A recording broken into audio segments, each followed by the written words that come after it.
Can't sleep, lad? As it happens, I'm a bit restless myself. That a novel there? Don't see many carrying those around. Bit of an odd question, but what's your real aim as a group?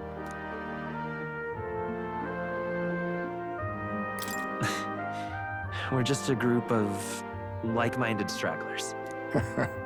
That's plain from the look of you. In any case, suppose it's not my place to ask. Don't worry, lad. Just water. Back where I grew up, there was nobody like you lot. Just you chiefs. We've never been accepted by other tribes, and 'tis no mystery why. We're nocturnal, we look worlds apart, and there's so few of us. Not enough for any political sway. Our elders only ever thought of short-term alliances, loyalties changeable as the wind. We relied on their power, not ours, and resigned ourselves to that. Oh, I loathed it. Even as a child. I hadn't been cowed into considering myself lesser. I honed my skills, that the city's majority might accept me, and I'll not say it was fruitless. I was accepted into the knighthood of the royal capital. I felt like my fellows and strangers alike accepted me as an equal. Fool that I was. They never really wanted me among the true knights. Just in the Shadow Guard, where my deeds were dirtier and kept secret. Equal and lesser in the same breath. Ultimately, once my superiors realized I wouldn't abide their self-serving orders, they stripped me of the title I'd fought for. And little by little, I lost everything else. My son died. I'd failed to protect him. And despite everything I felt, I'd resigned myself to being powerless. Just like the damned elders I'd hated so much. But you know, you lot have helped me realize something. I'd thought for a long time that if I wanted to feel accepted, instead of being the eternal outsider, I'd need power, status, some mighty patron nobody could defy. I wasn't really looking to swear myself to some superior. I only wanted not to be alienated for who and what I am.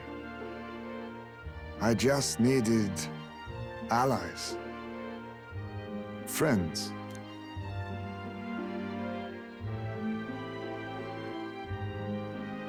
And from now on, we're friends. A free spirit, are you? It'll be my pleasure, then. The aloof hermit, Heismay. Within him dwells the virtue of the thief. Nurture thy bond with him, and a new power yet slumbering within thee may awaken.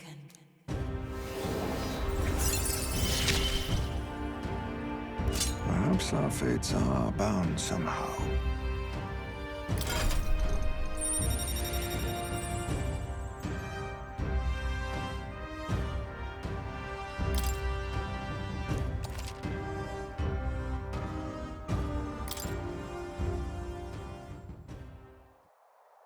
If my boy was still alive, he'd be about your age. Though he'd look absolutely nothing like you, of course. Long as we're both awake, might I have a look at that old novel of yours?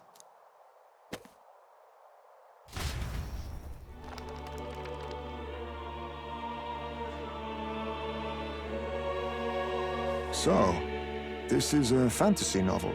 This section seems to describe the Utopia's approach to discrimination. Let's see here. In this world, discrimination and inequality are forbidden by law. It is a sin to impose injustice due to one's appearance, lineage, or birth. This is the accord established between the people and the state. Well, well. What a world that would be. I don't imagine our land will get there for another century or 5. Still, I cannot help but wonder whether those ideals would please an entire population. You cannot pretend at diversity without acknowledging individual differences. Some will be judged as strong, while others marked as weak. Equal competition doesn't mean equal footing. Their very aims of freedom and balance could spell doom for the striving weak. I wonder how we might ever achieve a true utopia, where everyone could be happy. If this awakened power is meant to be wielded in service of my beliefs, then, no matter who calls it naive or foolish, I will always use it to save the weak.